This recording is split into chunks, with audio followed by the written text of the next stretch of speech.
Ponovno vsi lepo pozdravljeni, tokrat v tretjem in v zadnjem panelu tega našega kongresa Nove Slovenije. Lepo, da ste se nam pridružili tudi v tem tretjem pogovoru, ki bo imel naslov COVID-19 kot priložnost za slovensko gospodarstvo. Z menoj pa so cenjeni gostje gospod Martin Jezeršek, generalni direktor podjetja Jezeršek gostinstvo, dr. Jure Knez, predsednik Kluba slovenskih podjetnikov in soustanovitelj podjetja Devesoft, Mateja Ribič, državna sekretarka na Ministrstvu za delo, družino, socialne zadeve in enake možnosti, in dr. Janez Šušteršič, ekonomist in nekdanji finančni minister. Vsi gostje zelo lepo pozdravljeni v tem pogovoru. Začel bi pa kar z gospodom Jezerškom, predvsem zaradi tega, ker delujete v panogi, ki jo je tale epidemija verjetno poleg turizma najbolj prizadela. Kako hudo je stanje v vaši branži in mogoče neprijetno vprašanje, ki si ga verjetno zastavljate tudi sami v zadnjih dnevih, tednih, mesecih, vidite luč na koncu tunela? Hvala lepa za besedo in lep pozdrav. Stanje v naši panogi je res izredno nezavidljivo. Ne pomnimo takega stanja niti generacije našega družinskega podjetja pred nami, ne pomnijo take situacije v preteklosti. Dejansko se podjetja v gostinstvu borimo za preživetje. Mnogi nažalost tudi že propadajo, kar nekaj je že novic o podjetjih gostinskih, ki pač zapirajo vrata, in verjetno bomo preživeli tisti, ki imamo na nek način možnost oziroma dostop do likvidnosti, kajti v teh razmerah je praktično nemogoče ostati v zelenih številkah. Tako da zelo težka situacija je predvsem za mikropodjetja, za podjetja, ki so bila že morda pred to krizo nekoliko predzadolžena, ki so bila morda ravno na začetku te krize v nekem ranljivem obdobju, in je, bom rekel, to lahko usodni udarec. Zdaj, govoriti o luči na koncu tunela je zelo težko, kljub vsemu pa novice predvsem o cepivu nam na nek način dajejo nek cilj oziroma napovedujejo neko prihodnost. Jaz osebno nekako ocenjujem, da pričakujemo nekje točko preloma, morda nekje na polovici naslednjega leta. Od morda junija naprej bo situacija, po mojem mnenju, toliko predvidljiva in stabilna, da bomo lahko nekako z nekoliko več gotovosti zrli v prihodnost. Seveda pa je vse odvisno tudi od omejitev, ki so trenutno v veljavi, ne samo na področju gostinstva, tudi na področju dogodkov, potovanj, kajti vse to vpliva na naš posel. Tako da situacija je težka, ampak moramo ostati optimisti, to je edino, kar nam ostane. Prav o tem optimizmu bi vprašal gospoda Kneza. Vi v Klubu slovenskih podjetnikov zagotovo podrobno spremljate situacijo pri podjetnikih, pa me zanima, vi vidite pozitivne točke v tej epidemiji? Bo optimizem in kje slovenski podjetniki vidite največje priložnosti v tej epidemiji? Dejansko, če pogledamo stanje, zdaj velikih razlogov za optimizem dejansko ni. Mislim, da je vse nas presenetil ta moč drugega vala. V bistvu je še nekaj razlike do prvega vala, takrat je bil april, pa je bilo par mesecev, pa je bil poletje. Zdaj gre noter zima je čez grip in v bistvu lahko pričakujemo, da bodo težave še večje. V svetu velja taka zelo velika negotovost. Tudi ko govorimo z našimi partnerji po svetu, pač enostavno stranke ne vedo, partnerji ne vedo, kam se skupaj pelje. zato vidimo zmanjšanje investicij in s tem posledično nek vrtinec navzdol.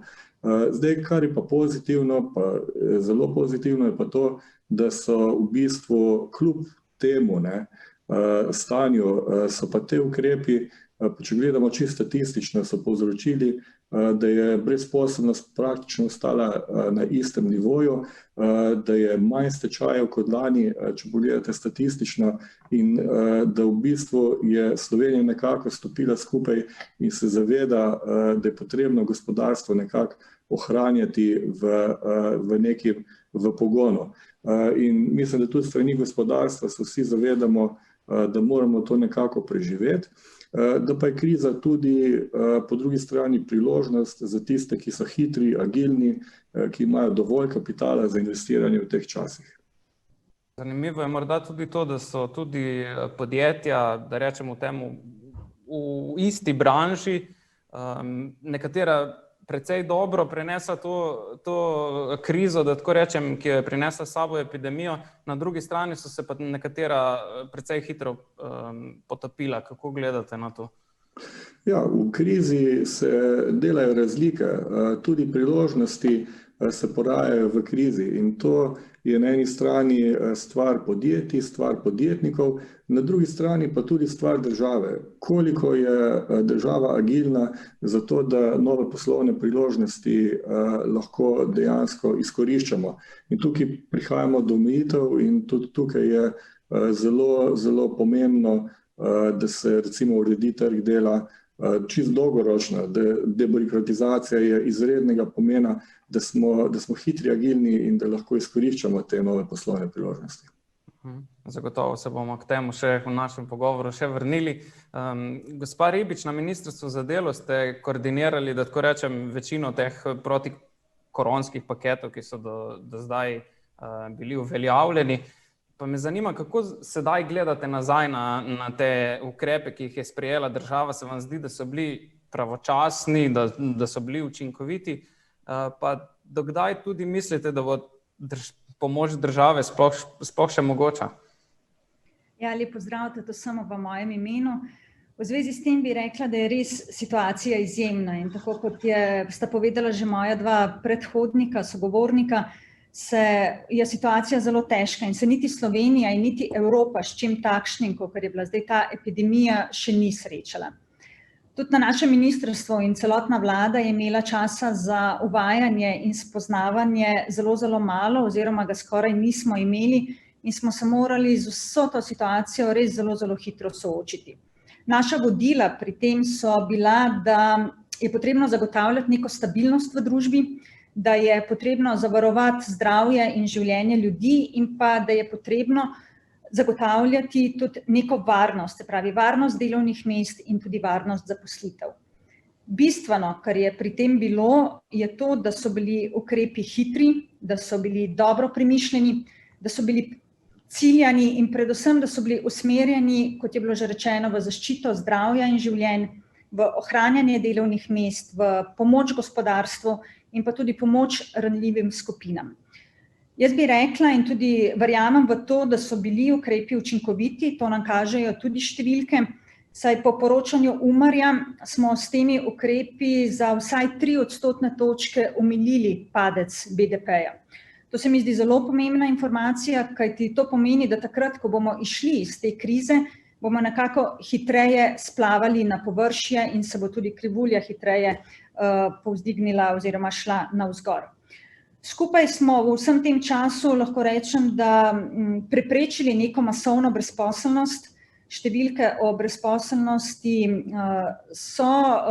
nekako nam kažejo, da se gospodarstvo pobira oziroma da ni tako padlo, kot je bilo sprva mišljeno. Podatke o številu brezposelnosti sicer za malo, ampak vztrajno padajo. Podatki so zdaj že, da je bilo brezposelnih na Zavodu za zaposlovanje manj kot 83,000 ljudi. In z vsemi temi ukrepi smo zaščitili okoli 300,000 delovnih mest in kar se mi zdi tudi zelo, zelo pomembno je to, da s temi ukrepi nismo pozabili na nikogar. Govori se že o PKP7. verjetno že zrete tudi malo prihodnost. Na kakšen način bo država še pomagala gospodarstvu, tudi ki so zdaj tudi podjetniki z nami v pogovoru, jih verjetno vse zanima, na kakšen način še? Ja, res je, v pripravi je že PKP7, začelo se ga je pripravljati že v bistvu skoraj takoj, ko je vlada sprejela PKP6 in namen te vlade je že skozi od prvega dneva pomagati gospodarstvu. Se pravi, če se bo ugotovilo, da se je določene ukrepe potrebno podaljšati, se bodo te podaljšali. Če bo bilo potrebno sprejeti neke nove ukrepe, sem prepričana, da bo vlada storila vse, da se bo to tudi storilo, kajti pri pripravi vseh teh PKP zakonov vlada res zelo intenzivno sodeluje z gospodarstvom in želi rešiti gospodarstvo, saj vemo, da je to gonilna sila in pač gospodarstvo zagotavlja delovna mesta in to je to, kar Slovenija potrebuje. Dr. Šušter, če vi kot nekdanji finančni minister, kako vi gledate na vso pomoč države in državljanom in gospodarstvu seveda v zadnjih mesecih? Je bila ta morda preobsežna, kar ji očitajo nekateri kritiki? Ja, lepo pozdravljeni, lep pozdrav vsem kongresnikom in kongresnicam, ki nas poslušajo. Ne, mi smo velikokrat rekli, da če kdaj, potem je zdaj čas za to, da država pomaga in razmišlja o primanjkljaju in dolgu. In jaz se s tem strinjam. Zdaj, je pa nekaj treba vedeti. Večina te pomoči, je še vedno tisto, čemur smo mi rekli preživetvena pomoč, kar je logično, zato ker je to pomoč, ki je bila zasnovana v času prvega vala epidemije. Zdaj imamo drugi val in seveda je logično, da se enake ali pa podobni ukrepi ohranjajo.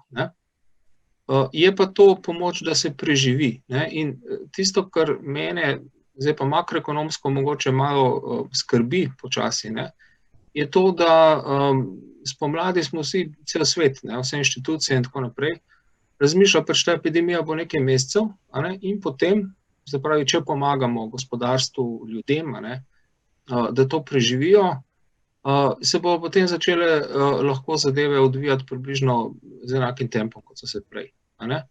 In moram reči, recimo podatki o nekem gospodarskem optimizmu septembra, v Sloveniji so bili že skoraj na taki ravni kot pred epidemijo. Se pravi, če govorim samo o nekem razpoloženju, ki ga te ankete kažejo. Zdaj se da razpoloženje gotovo ni tako. In problem je v tem, da dokler mi lahko preprečujemo veliko število stečajev, pa veliko število brezposelnih, kar zaenkrat uspeva. Še vedno lahko upamo, da ko bo te epidemije počasi konca, da se bo zadeve začele odvijati naprej v gospodarstvu normalno. Ampak se mi pa zdi, da počasi prihajamo v fazo, ko pa bodo postali kakšni stečaji neizogibni in tako naprej. In takrat potem se pa začne lahko ta negativen cikel.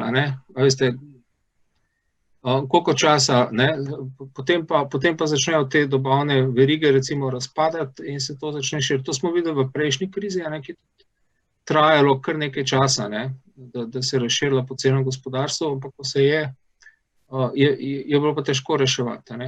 In podobna stvar se lahko zgodi, kot se je veliko držav takrat, ki so v prvem letu tiste krize porabile ali pa namenili ogromno denarja za reševanje krize, tudi Slovenija, manj kot zdaj, ampak vseeno, pa na drugačen način. Samo živijo, da rečem. Živijo. Ampak v tem smislu, da pač da potem, ko pa bi rabil še fiskalno kapaciteto za to, da pomagaš zagonu gospodarstva, mora pa proračun začeti varčevati. To so lahko zelo stvari, ki povzročijo eno dinamiko, ki je negativna. Bila so omenjena majhna podjetja, seveda, nekatera se lahko znajdejo, nekateri ljudje so okretni podjetni, imajo mogoče s česa investirati, enostavno nekateri bodo pa počasi odnehali. Ko se bo ta proces začel, to ne bo več vprašanje samo preživeti nekaj mesecev krize, ampak vprašanje, kako na novo zagnati gospodarstvo. In tukaj je v bistvu fiskalno gledano samo en vir, ki prihaja, ampak bo trajalo dolgo, da bo prišel, to so ta evropska sredstva. Jaz ne pričakujem, da bo prej kot pa recimo v drugi polovici leta, če rečem, je zelo optimistično možno to črpati, ker je treba vse papirje pripraviti, potrditi. Tako naprej. Imam pa občutek, da se tam še vedno včasih preveč razmišlja po tej logiki, kot je bilo včasih, občinski projekti, ki jih vidi država in da niso bili od prvega dneva povabljeni podjetniki, da oni predlagajo, zakaj ne bi ta denar šel. Pa mislim, da bi bilo prav, če bi se tega tako lotili. Vem, da ekonomisti nočete biti ravno, da rečem temu, preroki, ampak mislite, da bomo v naslednjem letu že izplavali iz te krize ali še ne? Veste, kako je? Mi se bomo morali vsi navaditi nekati razmišljati o tem, da bo enkrat cepivo, ker cepivo najbrž bo. Zdaj kdaj? Včeraj so šle, teden so šle borze gor, ker je nekdo objavil, da je 90% testov bilo uspešnih. Čez en mesec bojo spet padle, ko bo kdo rekel, da ja, pa se je en stranski učinek pokazal. In enostavno se bomo morali s tem naučiti živeti. In mene to v resnici je ena stvar, kjer bi morali razmisliti vsi skupaj, kako se bomo obnašali. Ker mi smo v tistem prvem valu normalno reagirali tako, kot je prav, vlada in vsi skupaj, zaprli stvari, ljudje so to takrat tudi razumeli. Potem smo pa začeli peljevati neke prakse, ki so bile tako razumljene, kot ok, če to je pa v redu. Se pravi, če gre en človek trgovino, je v redu. Če sedimo na razdalji zunaj, je v redu, če imamo masko tam in tam, je v redu. In zdaj so zadeve spet prišle do točke, ko te stvari niso več v redu, ampak so na nek način začasno prepovedane. In to je tisto nihanje, ki ga težko razumeti. In vsi vemo, kakšni so podatki, to je jasno, ampak morali bomo najti nek način enostavno, da bomo, in jaz mislim, da bomo z manj omejitvami pa z nekim razumnim ravnanjem vseh skupaj lahko tudi, kot se reče, živeli z virusom. Ampak in mrskega gospodarstva to tudi počnejo. Mi vsi vidimo, da so lokali zaprti, da so trgovine zaprte in tako naprej. Tega pa, da pa letno zelo veliko ljudi še vedno hodi v službo, v gospodarstvo, kjer pač morajo delati in se to ne da nadaljavo. To se pa manj vidi, je pa dejstvo.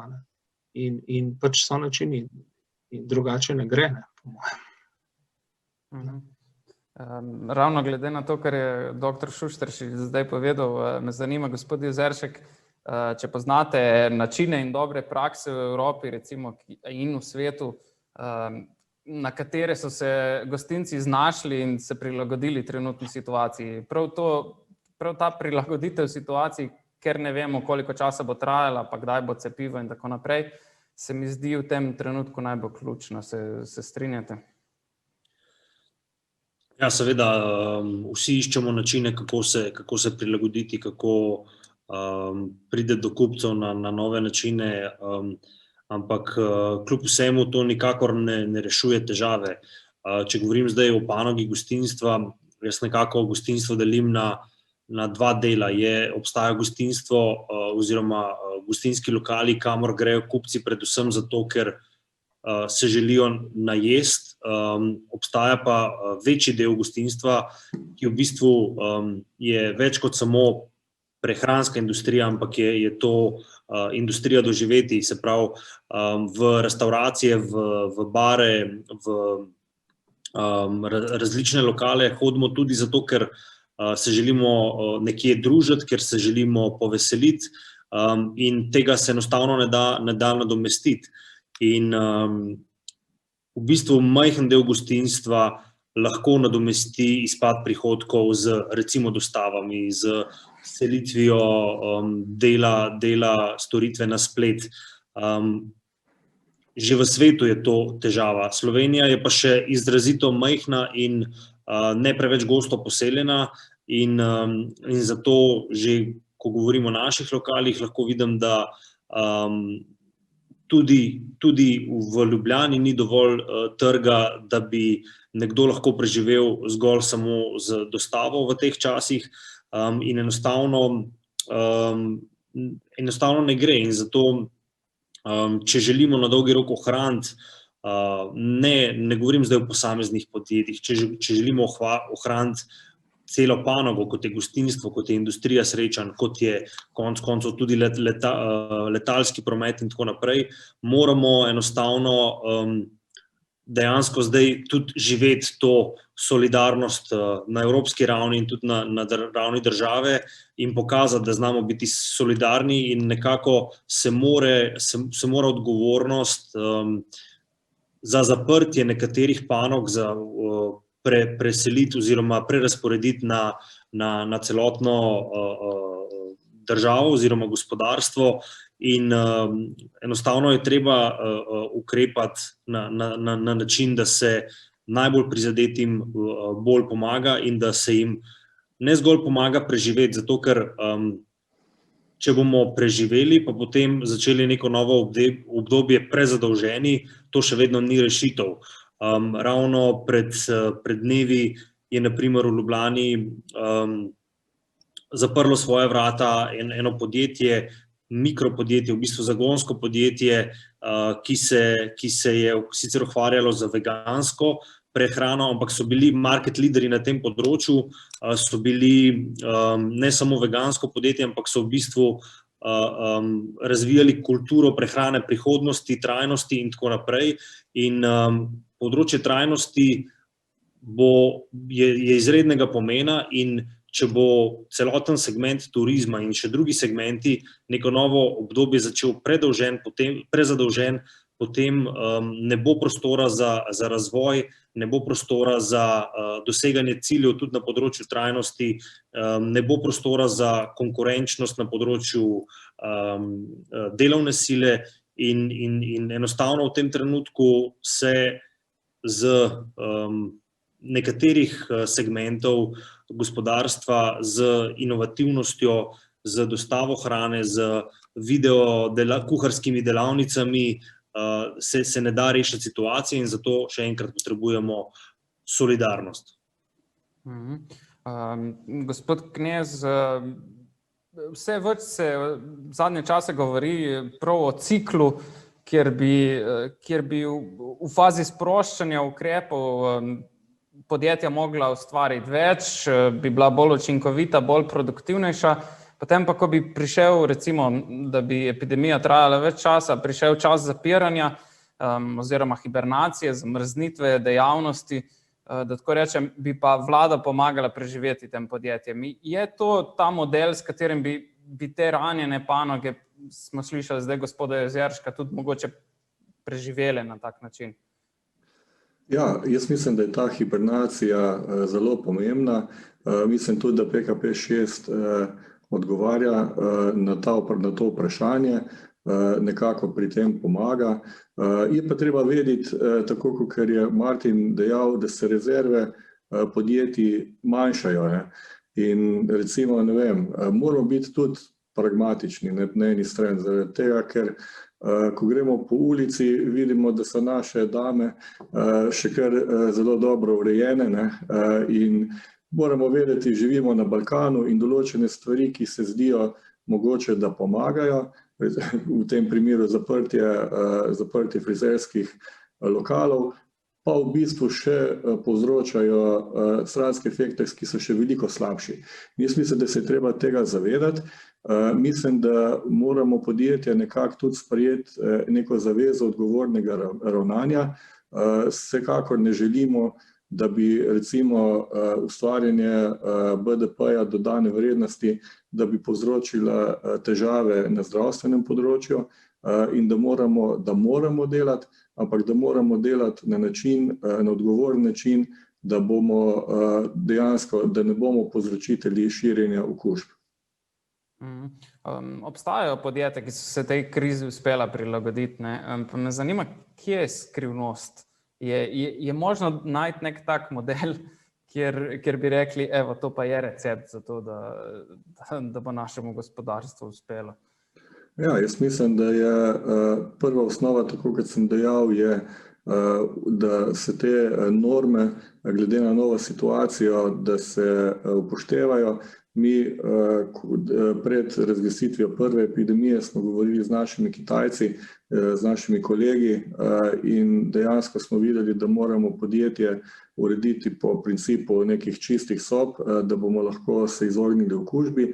Moramo pa tudi vedeti, da določene panoge pa se ne morejo tako enostavno transformirati ali pa da se sploh ne morejo transformirati. Zato zdaj potegniti neko kako bi rekel, pravilo je izredno težko. Je pa dejstvo, da se v določenih panogah pa da imamo tudi v Sloveniji dokaze, da nekatera podjetja resnično to krizo izkoriščajo kot priložnost. Gospa državna sekretarka, če pa nas je kakšno pozitivno stvar naučila tale epidemija, da tako rečem, pa je to zagotovo, da se da zagnati institut dela od doma, da tako rečem.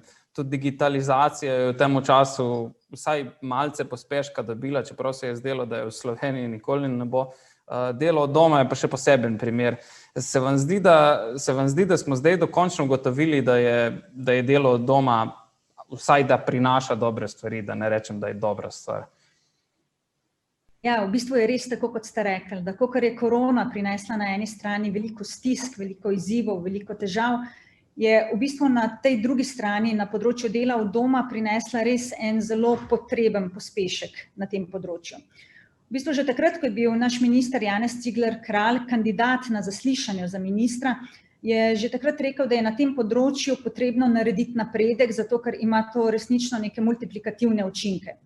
Prednosti vsega tega dela na domu so, recimo, da lahko delavec lažje usklajuje poklicno in pa osebno življenje, privatno življenje. Potem se razbremeni se infrastruktura, razbremeni se okolje, je manj izpušnih plinov, zmanjšajo se lahko tudi stroški poslovanja na strani delodajalca, delodajalec ima lahko tudi lažjo organizacijo delovnega procesa in pa kar se mi zdi tudi zelo pomembno je to, da lahko delodajalec delo na domu ali pa delo na daljavo izkoristi kot nek motivator za svoje zaposlene. In to je za zaposlene, ki jih že ima in pa tudi lahko je to tudi kot nek motivator za tiste zaposlene in za delovno silo, ki jo želi pridobiti. Na ministrstvu se zavedamo, da je pač delo od doma zdaj v zdajšnjem času, korona času, je drugačno, kakor pa naj bi bilo delo od doma v normalnih situacijah.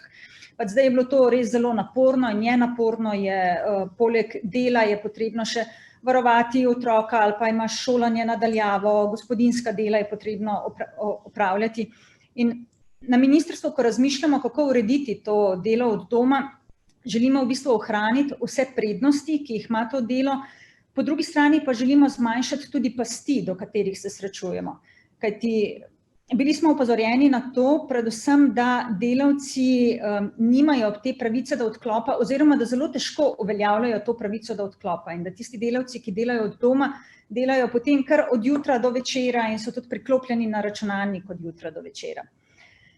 To delo na domu je v bistvu tudi ukrep, ki ga gospodarstvo zelo podpira, ki nas pri tem tudi zelo motivirajo, pač, da čim prej uredimo to tudi na sistemski ravni in pri tem smo usmerjeni predvsem v to iskanje, da želimo narediti to delo od doma poenostavljeno, da želimo dati na ministrstvo zelo jasna tolmačenja, kaj je vse potrebno narediti, ko se delavca pošlje na delo od doma, in pa usmerjeni smo tudi v iskanje, da čim bolj izkoristimo to digitalizacijo, kakor ste rekli. Se pravi, da je naš osnovni namen, tako kot je že prej rekel gospod Knez, želimo debirokratizirati to zadevo in pa narediti želimo ta sistem življenjski. Bo mogoče prav ta COVID epidemija prinesla, ne vem, da tako rečem, domovinsko pravico bolj fleksibilnim oblikam dela, se pravi, če tu rečem recimo 36-urni delovnik, skrajšani delovni čas, bi lahko prav epidemija pomenila tudi tukaj en korak naprej? Ja, jaz mislim, da epidemija nas je malo prisilila, da smo vsi začeli gledati tudi izven okvirjev in da nismo samo v teh okvirjih, ki jih zdaj postavlja zakonodaja, ampak smo v iskanju reform, tudi v iskanju reform na trgu dela in tudi na ministrstvu za delo imamo v načrtu narediti reformo trga dela, kamor je vključena digitalizacija in tudi bolj prožnejše oblike delovnega mesta, kamor sodi tako delo na daljavo, drugačna organizacija delovnega časa in tudi drugačna razporeditev samega delovnega časa. Tako da, ja, želimo narediti to zadevo fleksibilno in epidemija nam je sigurno na tem področju dala pospešek. Dr. Šušteršič, vi kot makroekonomist, kje vidite prednosti slovenskega gospodarstva v tej epidemiji? Imamo nastavke, ki jih potrebujemo za to, da s pametnim pristopom, z nekimi reformami končno stopimo na ta val najbolj uspešnih držav, ki ga tako želimo? Jaz kot makroekonomist zelo iskreno mislim, da slovensko gospodarstvo ne rabi mene, da bi vedel, kje imajo oni prednosti. Oni jih bojo že sami znali najti in to ves čas dokazujejo. Nekateri, večina med njimi pravzaprav. In tudi v tej krizi se je pokazalo, da veliko rešitev se je našlo zato, ker so se morale. Kot je bilo rečeno, ne da se v vseh panogah, ne da se v vseh podjetjih, veliko je pa odvisno od tega, kdo jih vodi, pa kakšni ljudje so tam. In tukaj en makroekonomist nima, po mojem, kaj več reči kot to, da so pač zlasti ta mala podjetja velikokrat pokazala, da znajo preživeti in jaz verjamem, da jih bo veliko tudi zdaj. Kar se tiče stvari, ki bi jih pa morali urediti strani države, dve bi rad omenil, ko se mi zdi ta zelo pomembno. Eno je, kar se tiče dela na domu, pa povezano z njim. Jaz mislim, da bi bilo najbolje, namesto da greste najprej gledati, kaj bi bilo treba v predpisih popraviti, da jih najprej ukinete in greste potem pisati nove. Ker mislim, da bi bila situacija, v kateri ne bi bilo nobenega predpisa, ki bi urejal delo na domu, v tem trenutku bistveno boljša od tega, da še en dan naprej veljajo predpisi, ki ga urejajo. Kar se tiče varstva pri delu na domu, kar se tiče poročanja o tem in tako naprej. Cel kup jih je. Skratka, ukinite, pa potem začnite pisati znova vmes, bo pa praksa pokazala, kaj se ljudem zdi v redu, pa mogoče kaj od tega lahko potem tudi s predpisi reguliramo. Je to priložnost, gotovo. Fajn je bilo, da so nas prisilili, da smo se to naučili. Je lahko tudi nevarno, tudi to je bilo omenjeno, ljudje včasih doma še hitreje potem pregorijo, ker so ves čas vklopljeni. Je pa tukaj nekaj, digitalizacija je fajn, ampak pri digitalizaciji se moramo nekaj zavedati. Ključna tema digitalizacije, po mojem, je ta tako imenovani digital divide. Ne vem, kako se to po slovensko reče, ampak razlika med ljudmi, ki znajo uporabljati digitalne rešitve in imajo za to možnost, in tistimi, ki jih nimajo.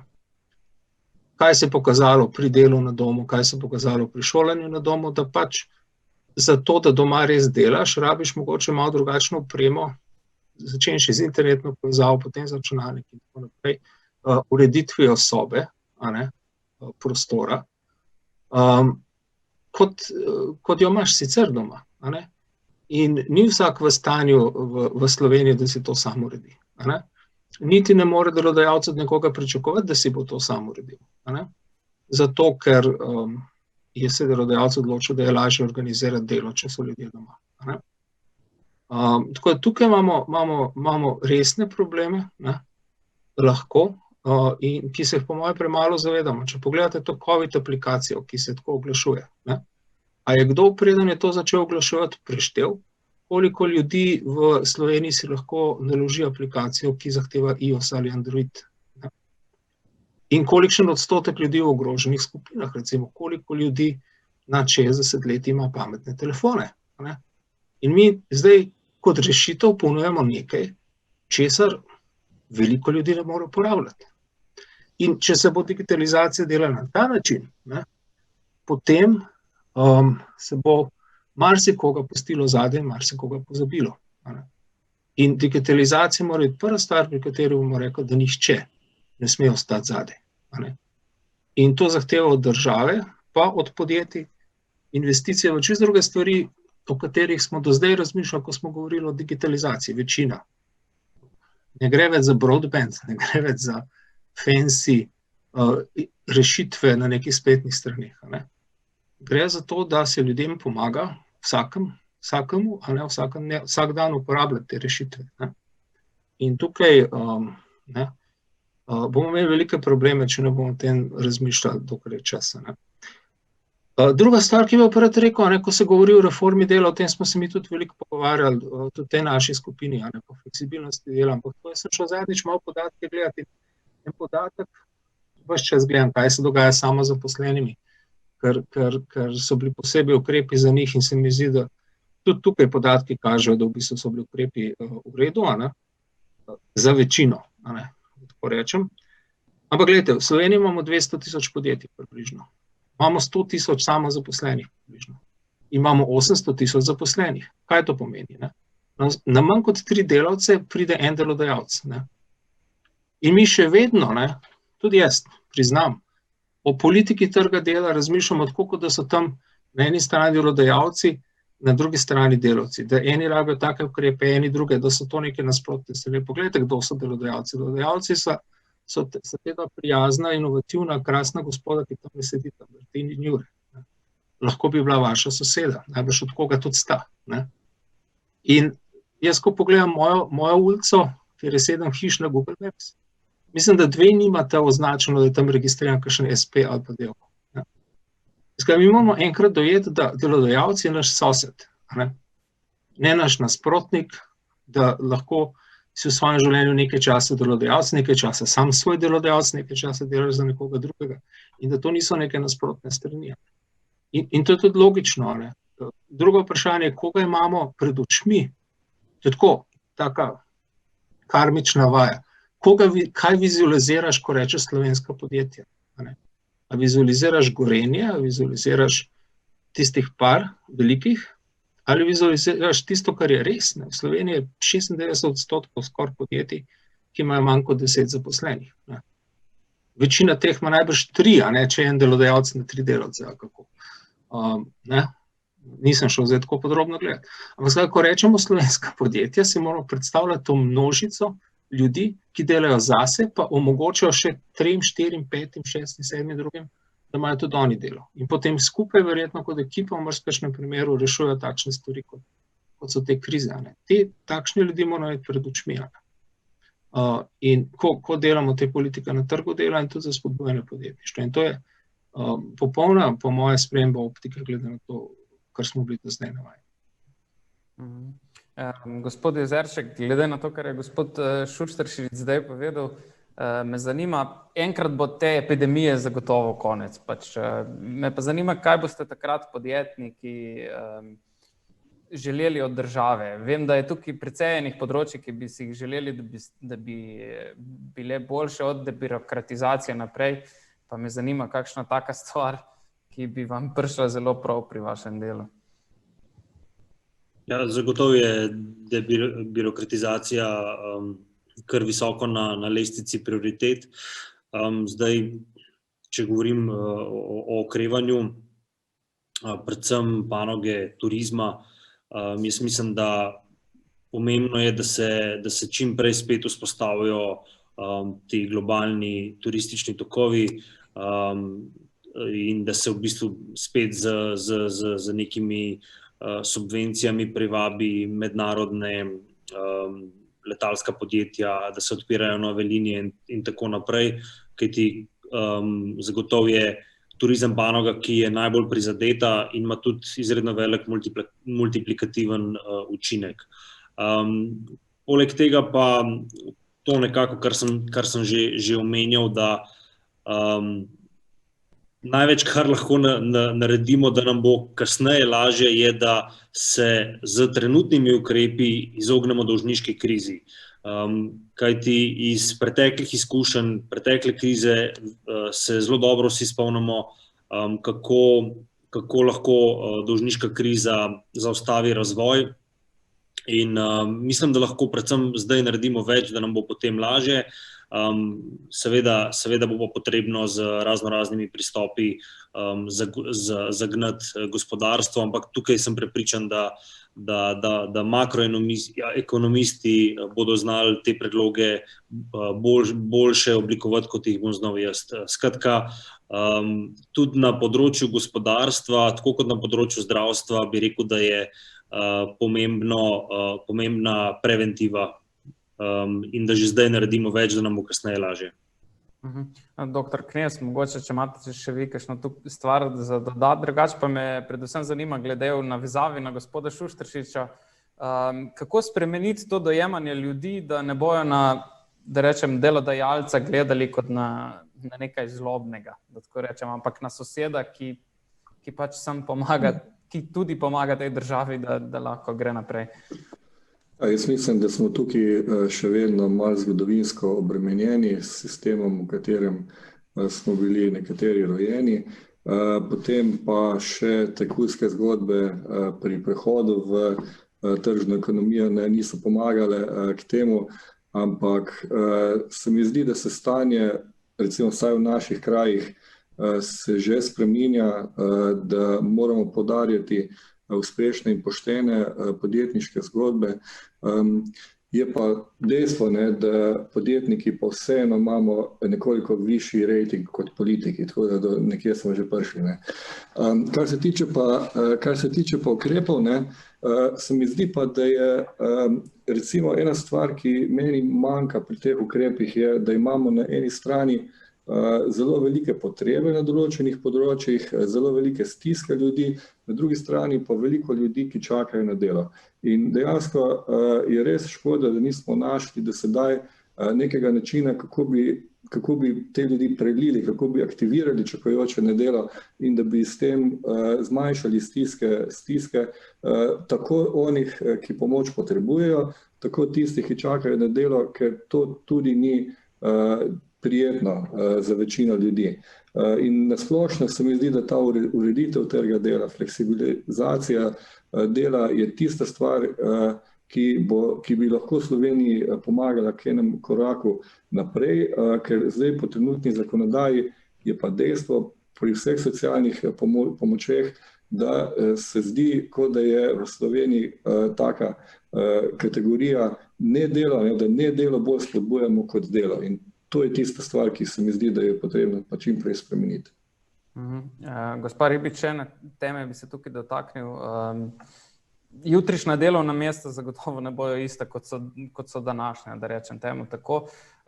Bral sem poročilo OECD, ki pravi, da bo v Sloveniji ogroženih približno 25% delovnih mest zaradi avtomatizacije, robotizacije in tako naprej. Kako pomembno se vam zdi to poudarjanje novih znanj, pridobivanje novih znanj za delavce, ki bojo delali na teh novih delovnih mestih? To je res zelo, zelo pomembna tema v današnjem času v Sloveniji, v Evropi in pa tudi drugod po svetu. Vizija tako našega ministrstva kot tudi vlade je, da je Slovenija neka odprta, razvita družba, predvsem tudi na trgu dela in želimo biti pomoč gospodarstvu, ker v bistvu vemo, da je gospodarstvo neka razvojna in gonilna sila razvoja naše družbe. Poročilo OECD je, tako kakor ste omenili, govori o tem, da bo zaradi robotizacije, avtomatizacije in digitalizacije ogroženih kar 25% delovnih mest v Republiki Sloveniji. In zaradi tega je nujno na tem področju, da se naredi vse, da tako obstoječa delovna sila, kot tudi tista delovna sila, ki ni na trgu dela, pridobiva nove veščine, ki bodo uporabne v prihodnosti. Tukaj lahko sicer naletimo na eno negativno plat s strani zaposlenih, ker se določeni bojijo sprememb in si ne želijo sprememb, vendar vseeno mislim, da moramo izkoristiti tukaj tudi neko silo samega človeka, ki se želi razvijati in moramo tudi zapeljati to stvar v smer, da vsak, ki se bo dodatno usposabljal, bo tudi razvijal svoj osebnostni razvoj. Gospodarstvo bo v bistvu potrebovalo zaposlene z ustreznimi znanji, z ustreznimi veščinami in pa tudi kompetencami. Čedalje bolj pomembna so tukaj ta računalniška pismenost, zelo pomembna so tuji jeziki, potem znanje o vodenju, o reševanju problemov in pa, kar je tudi zelo pomembno in se čedalje bolj poudarja, so kompetence na tej čustveni inteligenci, ker to zelo pomaga graditi dobre odnose med zaposlenimi in na trgu dela, kar v današnjem času je zelo pomembno. Na našem ministrstvu smo v bistvu ravno zaradi tega začeli s projektom Karierna platforma. To je v bistvu platforma, ki bo pomagala napovedati, kakšna delovna mesta bomo potrebovali v bližnji prihodnosti in pa tudi v daljni prihodnosti. Na ta način želimo povezati podjetja z izobraževalnimi institucijami, da bodo podjetja tista, ki bodo povedala, kakšne veščine bodo potrebovali čez 3 leta, čez 5 let, na kakšen način moramo usposobiti pač delavce, ki so na trgu delovne sile in tudi tisti, ki niso na trgu delovnih sil. Ta karierna platforma bo potem tudi omogočala spremembo izobraževalnega sistema in pa tudi, da bomo prilagodili tudi v okviru aktivne politike zaposlovanja in drugih programov vsa usposabljanja in pa vse te programe pridobivanja veščin. Pred nekaj dnevi se je naš minister pogovarjal tudi z direktorjem enega zelo uspešnega podjetja v Sloveniji in recimo ta direktor je rekel, da oni bodo čez nekaj časa oziroma tudi že zdaj rabijo predvsem vodstveni kader, rabijo potem kader iz biokemije in pa kar je zelo poudaril je tudi to, da rabijo strokovni kader z znanjem tujega jezika. In to primanjkuje v Sloveniji. Tako da nam je to bil zelo en tak dober input, da bomo tudi naše programe usposabljanja prilagodili na to, da bomo čim več možnosti usposabljanja dali tudi na področju tujega jezika. Vsa ta usposabljanja so v bistvu orodja, ki bo ohranjalo naše gospodarstvo konkurenčno. In to je tudi tisto, kar si želimo, ker samo če bo gospodarstvo konkurenčno, bomo tudi kot družba lahko zrasli. In tudi vizija in namen Ministrstva za delo na tem področju je, da dejansko usposobimo današnjo delovno silo za jutrišnje delovna mesta. In moramo se zavedati, da ciljna skupina tukaj niso samo te zaposleni, ki so trenutno na trgu dela, ampak je ta naša ciljna skupina tudi naslednja generacija, se pravi tisti, ki so zdaj še v srednjih šolah, na fakulteti in pa kar je zelo pomembno, lotiti se je potrebno tudi bodoče oziroma potencialne delovne sile, se pravi tisti starejši na trgu dela in pa tisti, ki so dolgotrajno brezposelni. Se pravi, moramo najti neke načine, da dolgotrajno brezposelne usposobimo in da jih opremimo s takšnimi kompetencami, da bodo lahko tudi oni sodelovali na trgu delovne sile v prihodnosti. Doktor Knez, vi ste hoteli repliko, če se ne motim. Ja, jaz bi samo komentiral na temo robotizacije, avtomatizacije, da mogoče verjamem, da se preveč tega bojimo. Recimo 100 let nazaj 90% ljudi delalo v kmetijstvu, pa je bila lakota, danes dela 10% ljudi v kmetijstvu, pa je hrane dovolj in mislim, da ga ni kmetovalca, ki bi se odrekel kmetijski mehanizaciji za to. Tako da se mi zdi, da je to ena priložnost dejansko, da ljudje delajo bolj smiselna dela, kot jih morda delajo sedaj, pa tudi v boljših pogojih in da bodo podjetja vedno znala to nekako držati balans in razporejati in dejansko tudi dvigovati produktivnost na osnovi avtomatizacije. Doktor Šuštaršič, nič nismo o tem pogovoru rekli, glede vloge Evropske unije v vsem tem procesu. Kaj si lahko v naslednjih letih ali pa že takoj naslednje leto pričakujemo od Evropske unije? Mnogi so jo v zadnjem času očitali precej, da tako rečem, da ni znala pristopiti k težavam, ki jih imajo gospodarstva v celotni Evropski uniji. Ja, to je zelo zapleteno vprašanje. Jaz mislim, da je Evropska unija vendarle zdaj odigrala neko pozitivno vlogo tam nekje od poletja naprej. Zdaj pa glavni inštrument, mislim, ima veliko inštrumentov, ampak zelo veliko je zdaj teh zelo odprtih strategij, digitalizacije, zelenega prehoda, ki v bistvu nimajo nekih konkretnih inštrumentov, ampak predvsem recimo pri digitalizaciji skupen evropski podatkovni prostor in takšne stvari. To so zelo pomembne stvari, ki jih Evropa lahko naredi. Drugače pa mislim, da se bo Evropa cenila potem, kako bo državam pomagala, omogočila, da čim lažje porabijo ta sredstva, ki so. Sredstvo je v bistvu veliko za okrevanje in za strukturne sklade.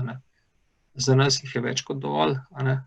In se bojim, da je pa na koncu res več kot dovolj, ker jih ne bomo uspeli porabiti. Ampak tukaj je stvar procedur, tukaj je stvar tega, tukaj se bo tudi en konc politične zgodbe lomil, ne, se pravi tam, kjer so nasprotovali toliko velikim sredstvom za te namene, bodo zdaj morda skušali tudi kakšne programe okrevanja oklestiti, ker kakor ne bodo ustrezali vsem pogojem, ki so tam postavljeni. Ne. Tako da tukaj se bo morala Evropa predvsem izkazati, po mojem, skozi to, ne. Kar se tiče gospodarstva.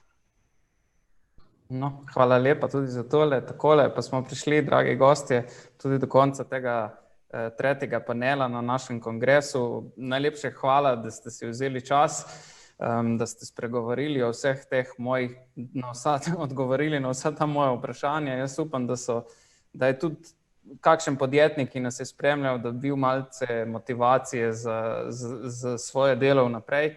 Najlepša hvala tudi za vso delo, ki ga vi opravljate. In tudi na ta način potiskate Slovenijo naprej. Še enkrat hvala lepa. Besedo pa tokrat se dokončno vračam v kongresni studio in predajam besedo voditeljici Tjaši. Nasvidenje.